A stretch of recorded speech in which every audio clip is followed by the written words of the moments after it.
Good evening and welcome to the special primetime edition of The Lead. I'm Jake Tapper. We're going to start with today's breaking news. Tonight, a source close to the White House tells CNN that the president and the White House are in a bubble when they should be in a state of red alert. This after a bombshell in the Russia investigation today.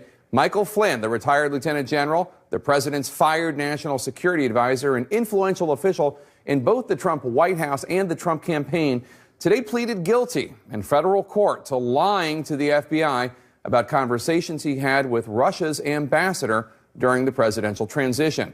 Flynn is also now cooperating with the special counsel investigation. He is talking. He has flipped in a move widely interpreted as his only play in order to guarantee that he and his son, Michael Flynn Jr., avoid jail time for a series of questionable and potentially illegal activities. This also means this is just the beginning, and this is likely to only go higher. Not long after this news broke, sources told CNN that a very senior member of President Donald Trump's transition team mentioned in the court documents the person who directed Flynn to have conversations with the Russian ambassador that went against the foreign policy of the people in the White House at the time, the Obama administration, that senior official is the president's son-in-law, Jared Kushner. We also learned that another senior member described in this is former Trump advisor K.T. McFarland. The charge against Flynn is the first against someone in the Trump White House, as opposed to in the Trump campaign, for a crime lying to the FBI that occurred while he was employed in the White House as national security advisor. Flynn is now the fourth member connected to the Trump campaign to be charged as part of the special counsel investigation, and these questions loom large today. Why did Flynn lie to the FBI? What was the then national security advisor so afraid of our own federal investigators finding out about that would be worth such a risk of lying to them with so many serious consequences? What was Michael Flynn hiding? I want to bring in my political panel now to discuss. Let me start with Michael Caputo, a source close to the White House. Michael described the president and his team as in a state of denial on the Russia investigation, telling our own Jim Acosta that they're totally in a bubble. The source said they should be taking this news much more seriously. You were a former Trump campaign advisor. What's your take on how important today's news is and how the White House should be handling it? Well, I think the White House has taken this very seriously. But it's also, by the way, nothing we didn't know for already, 11 months ago. The New York Times, by the way, through a felony leak, told us that General Flynn had lied to the FBI. The other shoe on that was going to drop, and we've been expecting it for quite some time. I'm really happy, in fact, that it dropped now instead of, let's say, for example, March, because it drags it on more and more. In my opinion, since this is a crime that's on Michael Flynn and only Michael Flynn, at this time, I'm glad we're going to be able to get to the bottom of this now so that we're not dragging this on a lot more. And it appears that Mueller is moving through this fairly resolutely. Well, you say, and the administration also today saying that this is all on Flynn, but now CNN is being told from sources that Flynn was directed from Jared Kushner, by Jared Kushner. So how is it just Flynn if we're also being told that Kushner is the one who told him to have these conversations during the transition? Right, but what Flynn pled guilty to was lying to the FBI about meetings that he had or discussions that he had with the Russian ambassador, which were completely in line with the duties of his job description in a transition. What we didn't find out here was anything at all about Russian collusion. In fact, they're not talking about anything that happened before Election Day. So why people think this is about collusion with Russia, I don't know. And let me tell you something. If you put K.T. McFarland out there as somebody who might conspire against the United States, that's the most laughable thing I've ever heard, knowing K.T. McFarland. She's as loyal to this country as anyone else. All right, let me ask you, Amanda Carpenter, sources have told CNN that Mueller's team met with Kushner earlier this month. What might this mean for Kushner, or is Michael right that the crime here is just lying to the FBI? Others speculate that this is only this one small crime because there's a whole bunch more going on, and they're just trying to get Flynn to flip for a bigger fish. Yeah, I do think there's a lot of Republicans who wish that the Flynn plea deal was happening in a vacuum and not within the context of this huge timeline where Jared Kushner set up the Trump Tower meeting. Donald Trump called on Russia to hack into Hillary's email and release it during the campaign, made a big deal about a WikiLeaks. Jared Kushner tried to set up a back channel in December. There's this huge timeline that this happened within. And so I think we have to get a little bit out of the process and revisit what the big question is here. And it's, the stakes are really high. Did a U.S. president compromise national security interests to get assistance from Russian foreign agents to become president? And my second question, if that is true, what will he be willing to do to stay president? And so this is where I think we have to look at Congress and really start asking Republicans, if there is any attempt to impede this investigation, will they resist that? And if there is an attempt to impede that investigation, would that in itself be grounds for impeachment?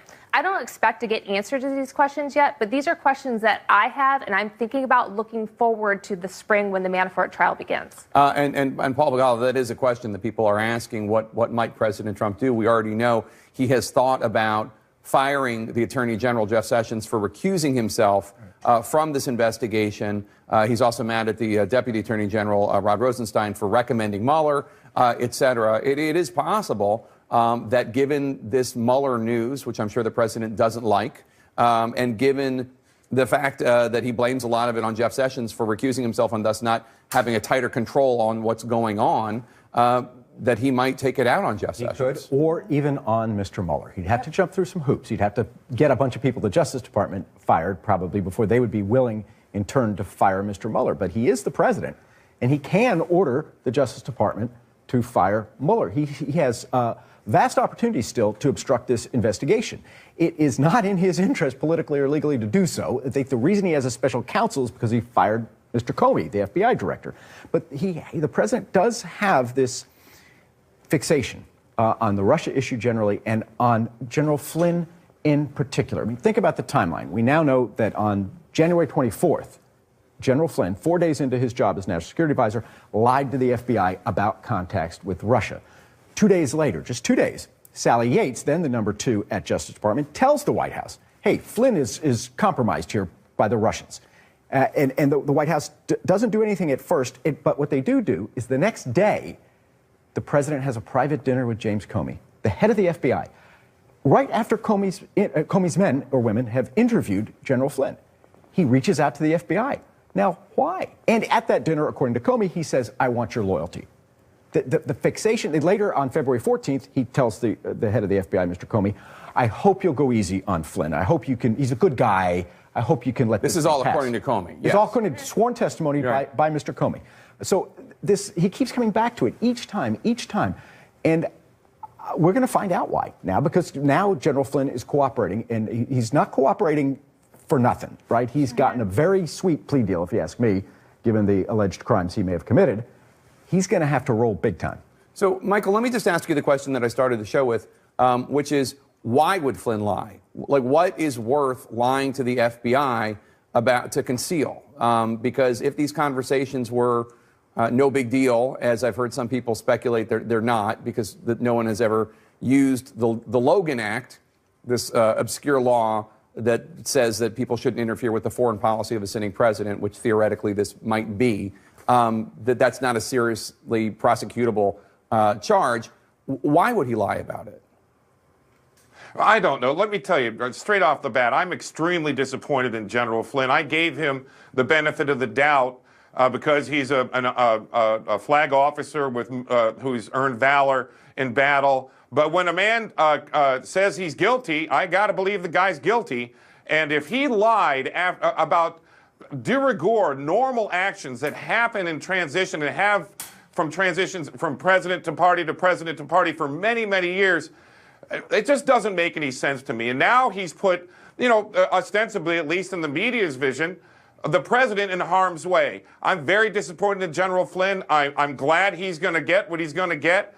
And I got to believe right now that the president is concerned, but not because he's implicated for anything. I think he's concerned because Michael Flynn is his friend, and he doesn't want to see this happen to him. So, Amanda, let me ask you. The president was asked back in February about the conversations that Michael Flynn had with the Russian ambassador after the Washington Post had reported upon it. Take a listen to his response.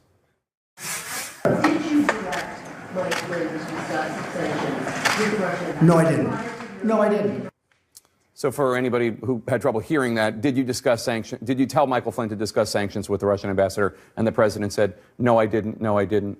So it's still possible, no, he didn't. But Jared Kushner or KT McFarland, people on the national security team, did tell him to, or at least did know about. Yeah, and that seems to be the thread that propels the conversations that started at the very least with the Trump Tower meeting, where they supposedly talked about adoptions, which we all know is code for sanctions. The Russians do not like these sanctions. They did not like it when Obama imposed further sanctions in retaliation for the cyber warfare they conducted against the campaign.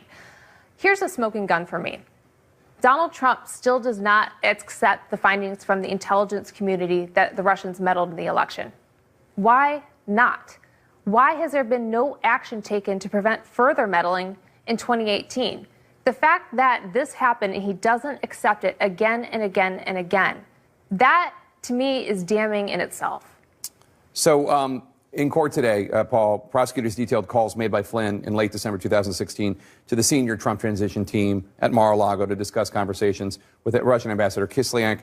We know that the transition members at Mar-a-Lago that day were Reince Priebus, Steve Bannon, Stephen Miller, Kellyanne Conway, and K.T. McFarland. CNN has learned that McFarland met with Mueller investigators recently to answer questions about Michael Flynn, according to sources. What does that tell you? Well, what it tells you is Mueller's going to know everything. This is the problem. I have been in a White House that was under federal investigation, and here's the big thing. Asymmetrical information. The investigative team is going to know a lot more than you do. And even a guy like Mike Flynn, a three-star general who had run the Defense Intelligence Agency, he doesn't know what Mueller has. He does now because he's cooperating. So each one of these people is going to be called. And I've said this before, I'll say it again. Don't lie, don't lie, don't lie. Mueller is going to have, think about General Flynn. This is what blows my mind. He ran the DIA. He knew that when he was on the phone with Sergei Kislyak, the ambassador, but also reported to be a Soviet spy, that the good guys were taping that. We follow the bad guys. That's the job of like the DIA and the NSA and the CIA, right? He knows that. So why did he lie about the content of the calls? It's Well, they mystified. always lie about Russia. That's where all the roads go. Everyone stick around. We're going to keep the conversation going. Coming up next, the Russia investigations on Capitol Hill. President Trump reportedly asking several Republican senators to bring an end to one of those investigations. Is that obstruction? We'll ask a key senator next. Stay with us. We're back with a double shot of breaking news for you right now. Any minute now, the Senate, you see the floor right there live on the right side of your screen, the Senate could vote on the plan for a historic change to this nation's tax code. Tonight, Republicans in the Senate say that they do have the votes. They say this will mean more money in the pockets of people in the middle class. Democrats are calling it a corporate sellout. Joining me now to discuss this is Democratic Senator Chris Coons of Delaware. Senator, thanks for joining us. We'll talk about taxes in a sec, but I do want to get your reaction to today's news about Michael Flynn and his plea agreement, pleading guilty to the charge of lying to the FBI. Well, thanks, Jake, for the chance to be on this evening. It's been a very long day as we have fought against this tax bill in the Senate. But this morning's development was really striking, that General Mike Flynn, the former national security advisor to President Trump, has pleaded guilty to lying to the FBI and is fully cooperating with Robert Mueller's ongoing investigation. It was just a few days ago that many in Trump world were saying this investigation ought to be wrapping up soon. I'll remind you, just a few weeks ago, Paul Manafort, the former campaign manager for President Trump, was indicted on a dozen counts, and campaign aide, Mr. Papadopoulos, pled guilty as well. My hunch is that this is just the latest signal that Robert Mueller's ongoing investigation is picking up steam and getting closer to the White House.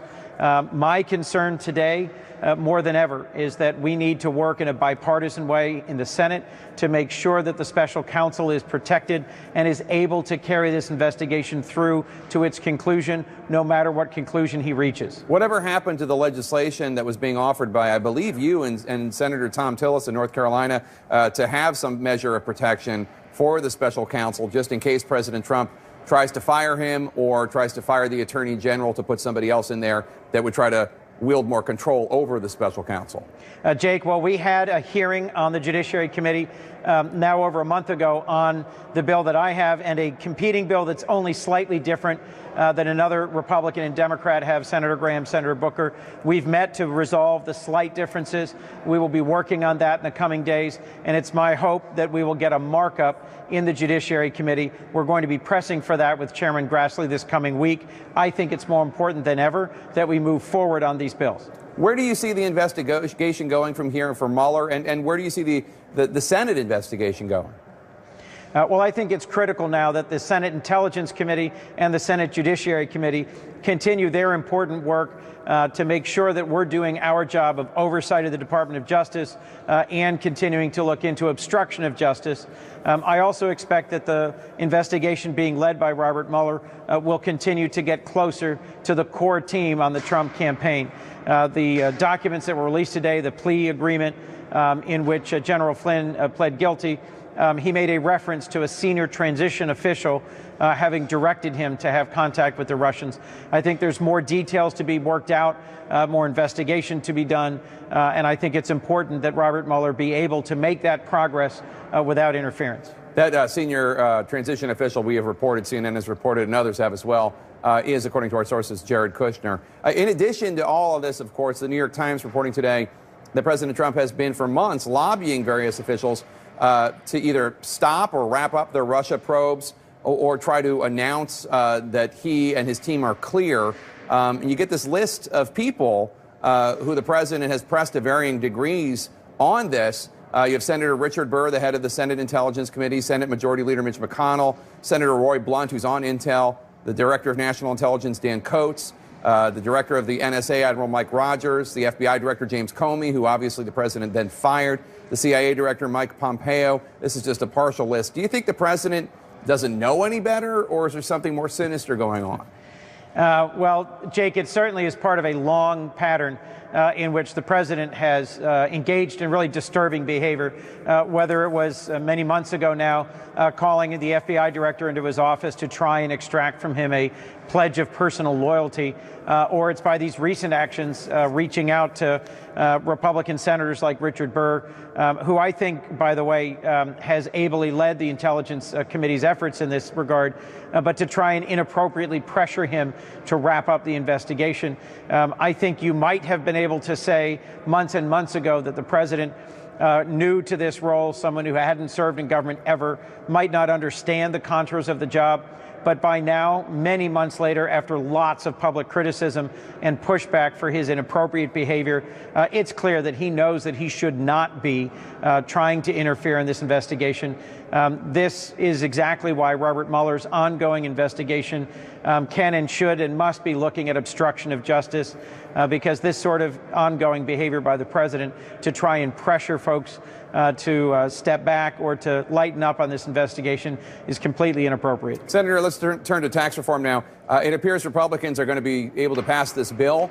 Unlike the effort to kill Obamacare, how come Democrats were able to stop the previous effort, the health care effort to repeal Obamacare, and you weren't able to do so this time? We didn't see a groundswell of opposition to this that we saw during the health care fight. Well, Jake, I think that's for two simple reasons. One is that Republican leadership learned some lessons from why they were unsuccessful in repealing the Affordable Care Act, and they have rushed this bill through. We still don't have a final version of this bill. There were markups being made on it, revisions being made on by hand just in the last couple of hours. So the time from introduction to markup to final vote on the floor of the Senate here is very tight, so there wasn't a lot of opportunity to mobilize groups nationally. I'll also just suggest that taxes and tax policy are very complex. The language that we're using is all about JCT scores and CBO scores and pass-throughs and expatriate or repatriation of profits. It is harder for folks, I think, to grasp. In the healthcare conversation, it was about what Americans currently have that might be taken away from them. This is mostly a discussion about, well, you might get a tax break and it might be too big for some other guy, but maybe it's good for you. In the end, the consequences of this enormous bill will almost certainly be adding $1.5 trillion to America's debt, and that will result in important things being taken away, particularly for middle-class Americans, because there will end up being cuts to Medicare and Medicaid if this plays out the way it's expected to. All right. There are temporary middle-class tax cuts, but permanent and big corporate tax cuts. This isn't the balance that I think we should have pursued. Democratic Senator Chris Coons of the small wonder state of Delaware, thank you so much. Appreciate your time. Thank you, Jake. A source close to the White House saying that the president expects to be exonerated very soon, but what about everyone around him? Who might be the next domino to fall? The CNN reporters who have those answers will join me after the break. Stay with us. Welcome back to the special edition of The Lead. Given his guilty plea today, the big question, of course, will Michael Flynn help the Mueller investigation take others down with him as he cooperates with the special counsel? Let's bring in the team that's been digging into all angles of this story. CNN's Pamela Brown, Jim Sciutto, Evan Perez, and Gloria Borger. Pamela, let me start with you. With Flynn's guilty plea, what direction might Mueller's investigation be headed in next? Well, that is the big question, because the court documents revealed today that Robert Mueller's team seemed to be using an obscure law, the Logan Act from 18th century, as maybe a stepping stone to perhaps a broader investigation here. The law means you can't interfere with the sitting president's foreign policy conduct. And so it does raise the question of whether they may use that as part of the broader investigation, and what will happen to some of the other people that they're looking at in this investigation. We know there's the obstruction of justice probe that's ongoing. And then we learned today that Jared Kushner was one of the people who talked to Flynn and according to the court documents, told him to call Russia and other countries about the Israeli Settlement UN Security Council resolution. So it does raise questions of where this goes from here. We know the interviews are ongoing and that Michael Flynn is cooperating, that he is providing information to special counsel. Yeah, and Jim, let me ask you, because as Pamela just referenced, Jared Kushner is, our sources tell us and you, that he was one of the sources, one of the people, one of the senior officials named as directing Mike Flynn what to say and who to call. KT McFarland, another senior official, also having conversations with Flynn about reaching out to the Russians.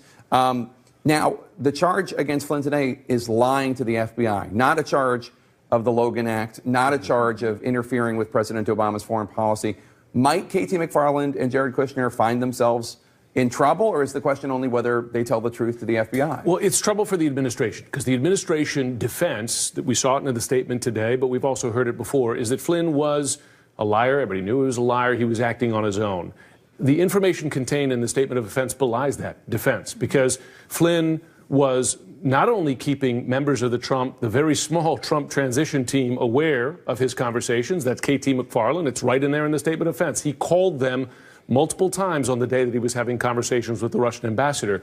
But also he was being directed by a very senior member of that team, which we reported earlier in the day was, as you mentioned, Jared Kushner. So the idea that Flynn was freelancing, sorry, it's right there in the statement of offense. In fact, he was keeping them informed and he was following directions from them. So this undermines the argument that the White House, or rather at that time, the transition, had no knowledge of this. And that raises a very important question, because we know, we've reported this, we've talked about this many times. The Trump campaign team and his transition team was not very big. There weren't many layers in that team. So if Jared Kushner knew and KT McFarland knew and Michael Flynn, the president's soon-to-be national security advisor, knew, what are the chances that the president was kept entirely in the dark about these conversations? Well, and Gloria, let me ask you, because publicly the White House is putting on this face. This all has to do with Michael Flynn.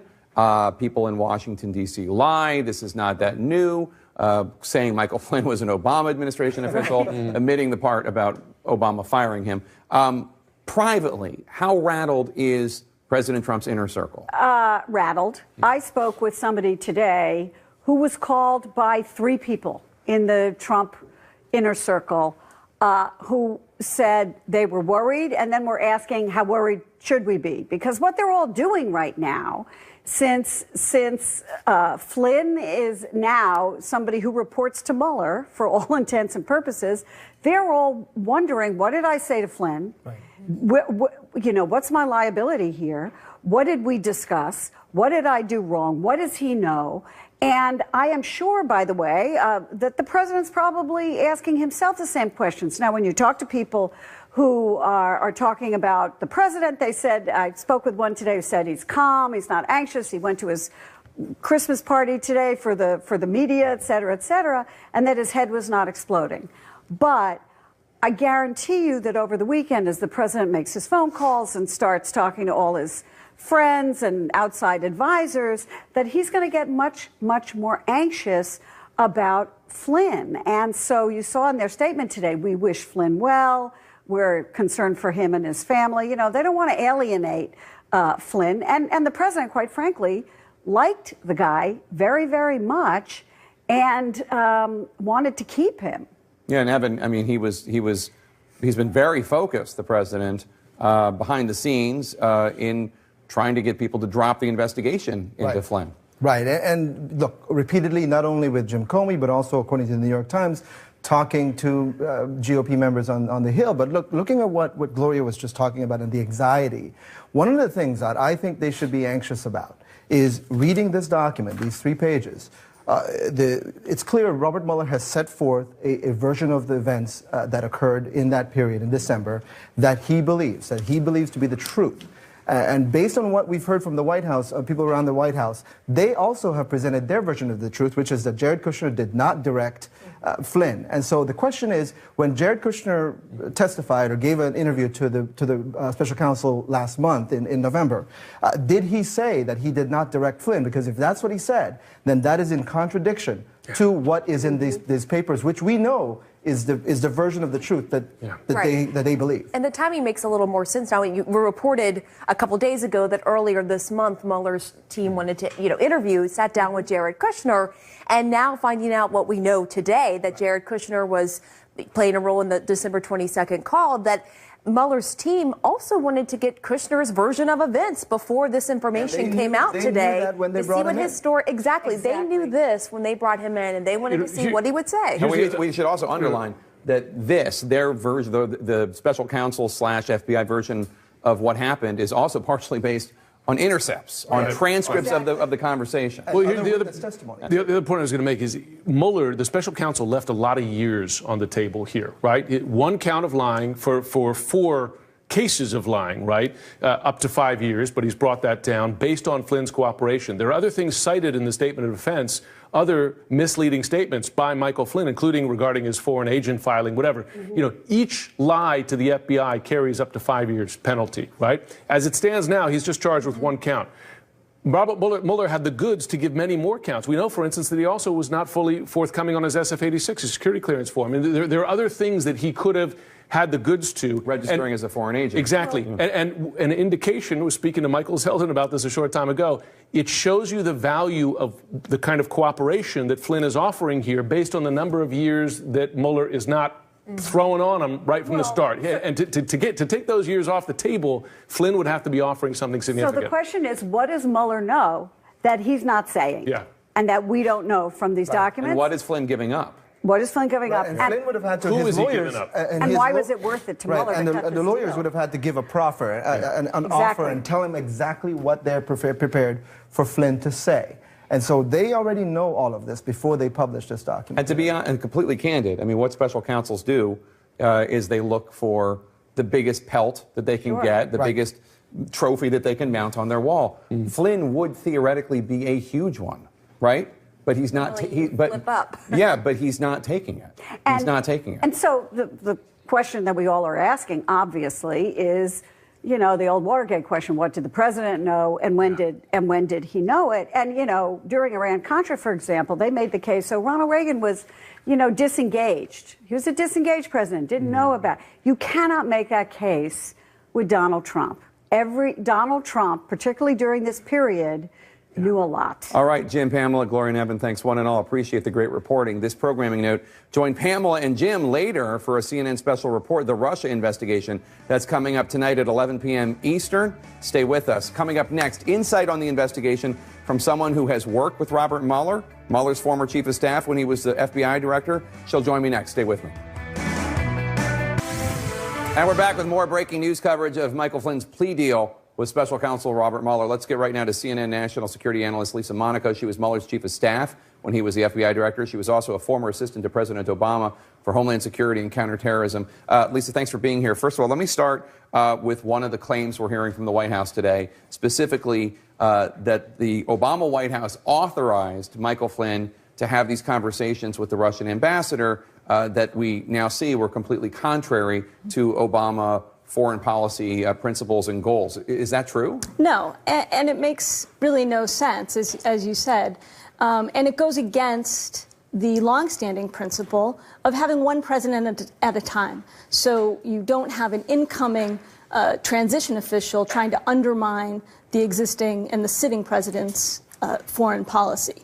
So it defies logic to think that the Obama administration would authorize Flynn to undermine the types of punitive actions that at the time the Obama administration was trying to levy against the Russian government. Well, let me ask you about that, because specifically these documents from the special counsel say that Flynn was reaching out to the Russian ambassador to tell him, don't overreact to the Obama administration sanctions against your country which were for interfering in the 2016 election. Don't overreact because we're coming in. And then also reaching out, as directed by Jared Kushner, we're told, to the Russian ambassador to try to get him to either delay or vote against a UN Security Council resolution that the Obama administration quite controversially abstained from, having to do with punishing or penalizing or condemning Israel for its settlements. These are clear actions against what the White House wanted at the time. As somebody who was helping to formulate that policy, whether or not you agree with the individual policies, does that bother you?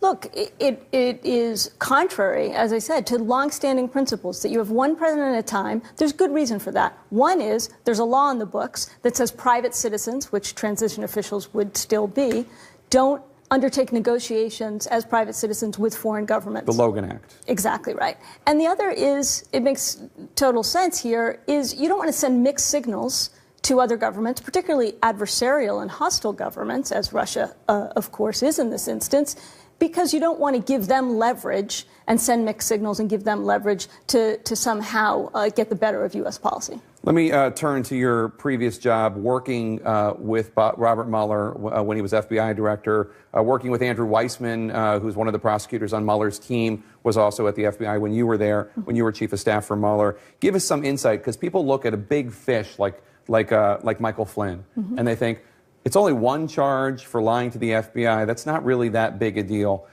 What's your insight to that? You obviously don't have any insider knowledge, but what might this be? That's right. And, I'm going off the public documents that were filed today. And what's going on here is you've got an individual who's near or at almost to the top of the type of pyramid that prosecutors work their way up when they're looking at a complex investigation like this one is. And prosecutors also have a phrase, which is, you don't cooperate people down, you only go up. And here you've got Flynn, who is clearly cooperating with the special counsel. And the other thing that the prosecutors do is they will only take this type of plea and make this type of cooperation deal if they are very confident that this individual, the defendant, can actually offer something quite substantial up the chain. Because if not, they would just throw the book at them. That's exactly right. And here you've got insight from somebody who is a critical figure in the campaign, in the transition, and in the beginning days of the White House, of the Trump administration. So he can provide insight to a whole host of discussions and events going from the campaign to the early days of the White House, and he can be that tutor and that guide for the prosecutors as they're working their way up that pyramid. I want to ask you, I talked to a Republican former prosecutor earlier today, and this person told me that he thinks this plea deal means, in exchange for Flynn's son not being charged, Michael Flynn Jr., and for him not being charged with more serious crimes, Flynn is expected to help Mueller with even bigger fish, as you said. And he said, if I were Kushner or Bannon, I wouldn't be able to sleep tonight. Well, I think it's a fair statement. I mean, the papers filed today are quite narrow and they're quite limited, but they give us a few clues to what Mueller and his team are looking at. There's references, as you mentioned earlier, to senior transition officials and very senior transition officials that Flynn had discussions with as he was conducting these calls with Ambassador Kislyak. And that is going to help the prosecutors formulate their next series of moves. And this leverage point that your source talked to you about is one that prosecutors use all the time. They've got, this is a seriously strong hand that Mueller clearly is playing. Lisa Monaco, thank you so much. The former director of National Intelligence, James Clapper, will join me next. He says the rule of law does not prevail in this country. He says the rule of law prevails in this country right now. He's reassured by what happened today. Stay with us. Anyway, We're back with the breaking news. The president's former national security advisor, Michael Flynn, pleading guilty today to lying to the FBI, saying he's cooperating with the Russia investigation. Today, the Trump White House responded to this by saying, "Thanks, Obama." If you can believe it, the Trump White House claimed Michael Flynn had the Obama administration's blessing to speak to the Russian ambassador. Earlier today, I spoke to the former director of national intelligence under President Obama, James Clapper. This was his response.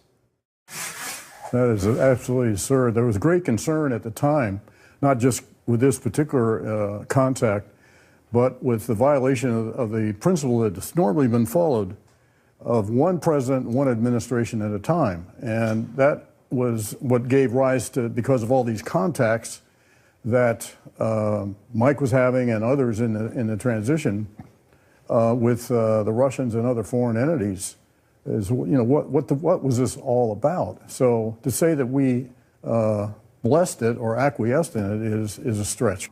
What is your reaction to today's news that Flynn has pleaded guilty and specifically to lying to the FBI about conversations he was having with the Russian ambassador? Well, it's dramatic, but not surprising. It was kind of my take. And it is, in a sense, with respect to Mike, kind of a tragedy in a way, given the service, long and distinguished service that he rendered in the Army over 30 years. Lots and lots of deployed time in Iraq and Afghanistan. You have to acknowledge that. I think the overarching implication for me, the first thing that came to mind is that, at least right now, the rule of law does prevail in this country, and that to me is very important.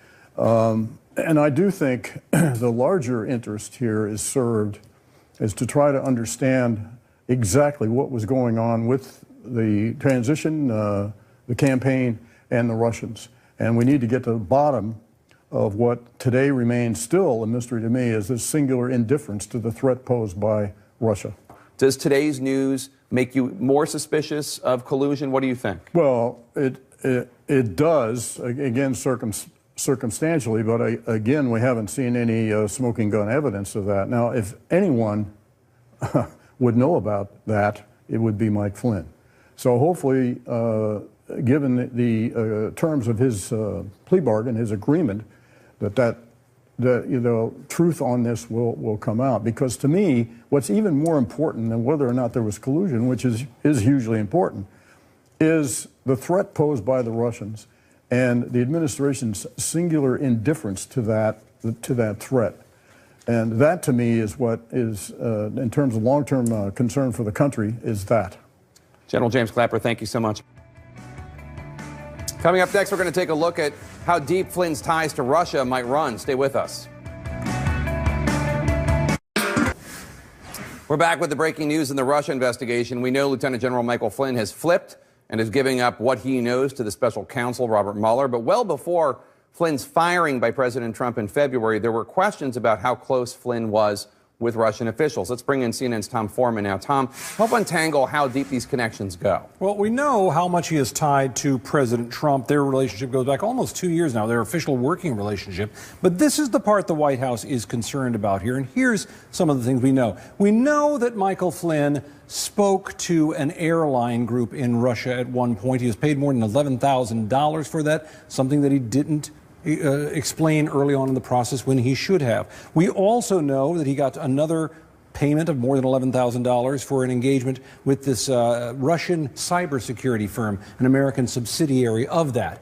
We know that he met with Sergei Kislyak, the Russian ambassador to the United States, and that he was in regular communication with him during the communication, even on the very day that Barack Obama was putting sanctions against Russia. And we also know that he attended a gala dinner for RT, that Russian television network, at which he was paid more than $30,000 for participating. And by the way, where he actually sat at the very same table with Vladimir Putin. Jake? And Tom, to what extent could Flynn claim that these are indeed contacts with the Russians, but not necessarily meaningful ones with the Russian government in terms of the probe? That gets trickier because Kislyak, look, he works directly for the Ministry of Foreign Affairs, which is tied directly to the Kremlin. RT flows out of the Ministry of Telecom and Mass Communication. Both of those are, of course, intimately linked to Vladimir Putin himself. The airline up here, we know, did business with the Russian government over the years. And even though this cybersecurity lab says it has nothing to do with the government, there are intelligence agents here who have told the Senate they would not be comfortable with software from this company on their computers, Jake. So you can see with all of this out here, it becomes harder to explain away the idea that he had nothing to do with the Russian government, just some Russians. Tom Foreman, thank you so much. Join me on State of the Union this